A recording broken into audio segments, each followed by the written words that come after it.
I'm Richard Elisha the Otuzemi. Former Senate President Ahmed Lawal to lament the increase of hunger and hardship in Nigeria.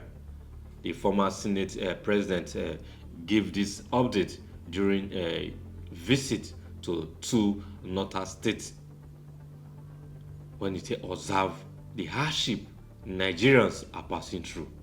According to the former Senate President, he said the policy of Mr. President Ahmed Bola Tinubu, it don't make hardship to this country. And the hardship starts immediately. President Bola Tinubu announced subsidy removal without making provisions for Nigeria. You get the point now. The former Senate President does say Nigerians are passing through hell, passing through pains and hardship because the poor man cannot even afford food to eat. Now, he said the people that are feeling the effect of this hardship not be government workers.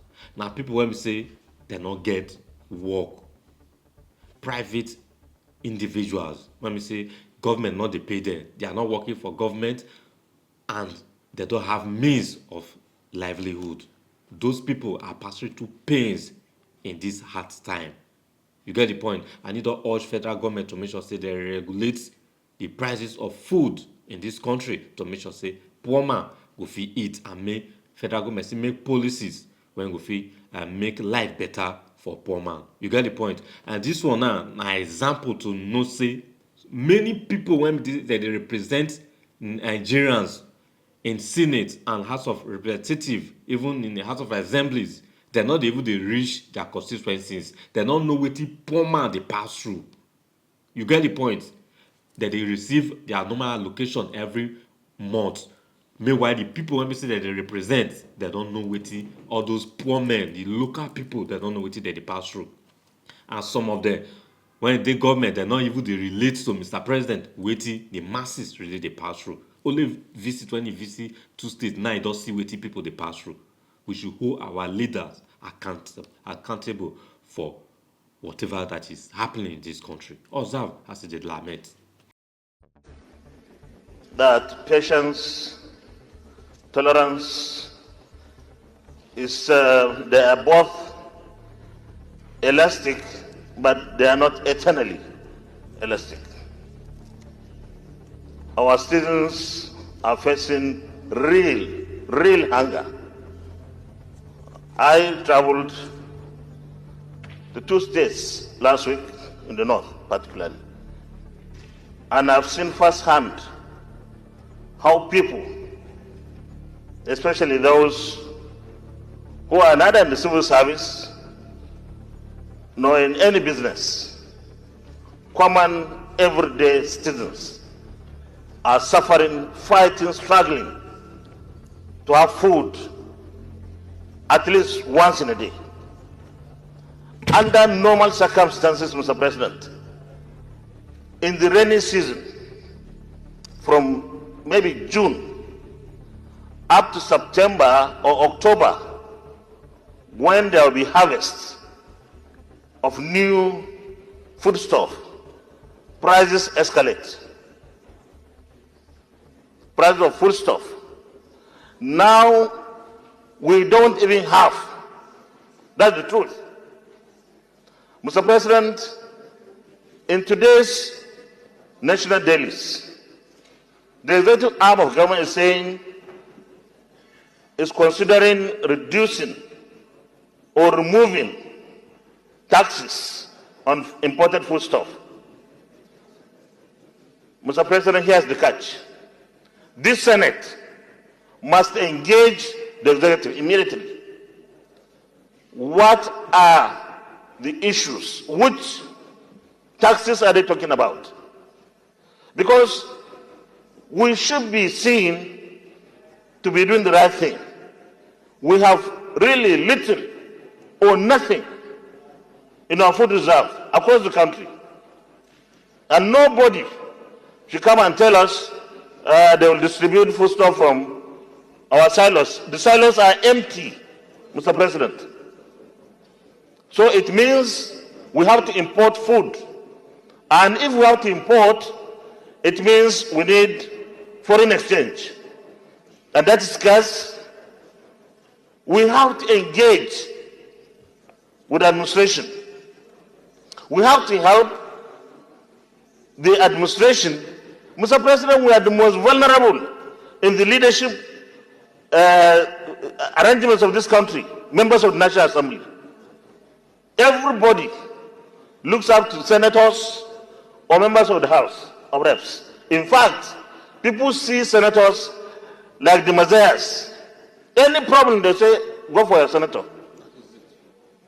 So if we don't take immediate action, and our citizens, under this situation of increased fuel price, increased electricity price, increased everything, and we are yet to get the right measures to provide cushions for our citizens, we wouldn't like the kind of thing that we see in our streets. And it is time that we take every possible action together with the executive arm of government to ensure that food flood our country, the right food. Importation, government must be entirely responsible, because we cannot take people for granted for too long. We have come almost to the end of their patience. And I think the elasticity is now going to snap if we are not careful. Thank you very much, Mr. President. Thank you. The same way you feel, and the same way we all feel, that Nigerians cannot suffer from hunger while the government has the capacity to ameliorate the situation. By removing import duties on all the food items, it's a way to flood the market and flood the country with food, with cheap and affordable food. So that nobody will say, because I paid tariff, or I paid import duty, or paid levies while bringing the food in, that's why I'm putting a high price on them. So that's only one step. The other aspect of it is that Senator Mustafa has just informed me that this morning he showed me videos of tens and tens of hundreds of trucks moving from Indorama and other places with fertilizer to see how we can take advantage of this window before the major rains ravage the situation, to plant things that are short-term based. So in your various senatorial districts, each senator, how many bags of fertilizer per senator?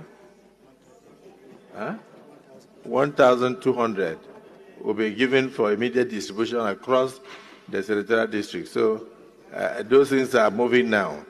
The delay was as a result of the need to get the...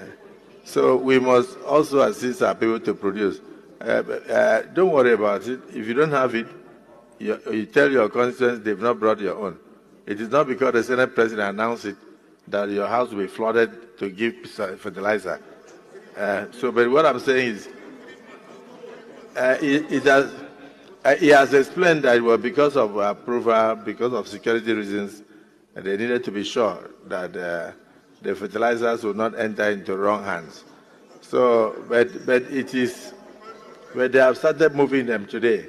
And I'm saying in essence that we must find every means available to get to the farm.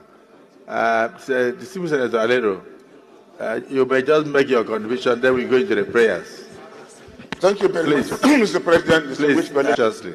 Yeah. Once you get information that it has arrived, distribute it immediately so that our people can make use of them before the